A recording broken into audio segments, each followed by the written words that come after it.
আপনার বাচ্চা খুব সুন্দর করে 1 2 3 4 5 বলে দিতে পারে, কিন্তু সামনে 5টা অবজেক্ট রাখলে কাউন্ট করতে ভুল করে। তাহলে প্রশ্ন হচ্ছে, বাচ্চাটা কি কাউন্টিং জানে, নাকি শুধু নাম্বার মুখস্থ করেছে, চ্যান্ট করছে? আজ আমরা একটা খুব ছোট্ট কিন্তু পাওয়ারফুল কনসেপ্ট নিয়ে আলোচনা করব: 1 to 1 করেসপন্ডেন্স। আগের ভিডিওগুলোতে আমরা দেখেছি নাম্বার মানে শুধু শব্দ না, আর কাউন্টিং মানে শুধু চ্যান্টিংও না।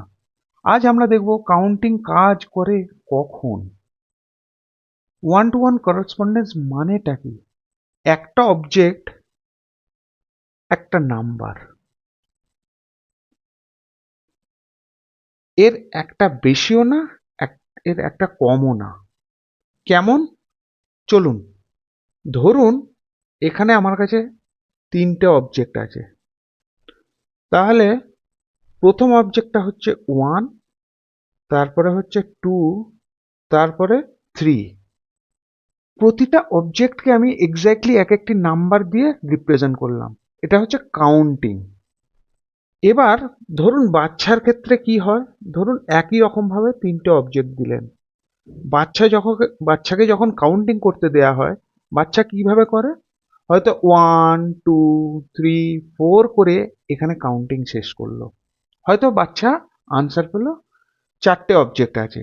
তাহলে এক্ষেত্রে বাচ্চার গুনার পরপর বলাটার খুব একটা ভুল কিছু নেই, 1 2 3 4 পরপর বলেছে। কিন্তু অবজেক্ট ওয়াইজ যে কতগুলো অবজেক্ট আছে সেই কাউন্টিংটা বাচ্চা প্রপার করতে পারলো না। তাহলে এখানে কি সমস্যা হলো? কাউন্টিং ফেল করলো যখন বাচ্চাটা ম্যাচ করতে ফেল করলো। ম্যাচিং ঠিকঠাক না হলে কাউন্টিং কিন্তু ঠিকঠাক হবে না। এক্ষেত্রে তাহলে বাচ্চাদের কিভাবে শেখানো উচিত হবে?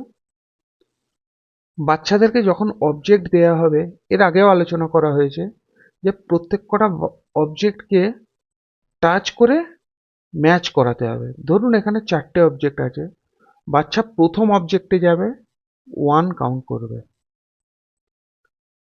তার যতক্ষণ না এই অবজেক্টটা কাউন্টিং শেষ হচ্ছে, পরের অবজেক্টে যাবে না। যখন কাউন্টিং শেষ হয়ে গেল, 1 একটা নাম্বার ও পুট করলো, তার পরের অবজেক্টে যাবে 2।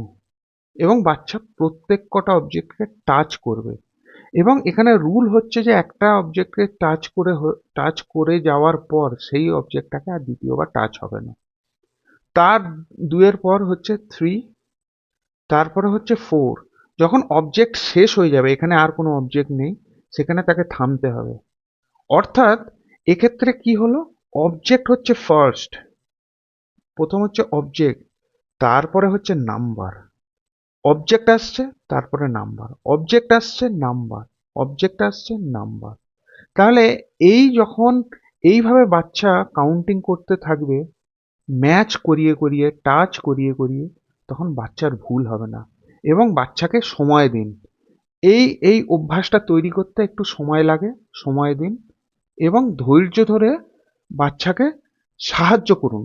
আপনিও সেই পদ্ধতি অবলম্বন করুন, আপনিও ঠিক সেইভাবে বোঝান, আপনিও কাউন্ট করে দেখুন। বাচ্চা আপনাকেও দেখবেন যেভাবে আপনি কাউন্ট করছেন, প্রত্যেক কটা অবজেক্টকে, প্রথম অবজেক্টটাকে নিলেন, তার করেসপন্ডিং নাম্বার দিলেন, আবার অবজেক্ট নিলেন, আবার করেসপন্ডিং নাম্বার। এমনভাবে বাচ্চা যদি কাউন্টিং করতে শুরু করে, তখন বাচ্চা যথা নিশ্চিত সে কারেক্ট আনসারটা দেবে যে কতগুলি অবজেক্ট আছে।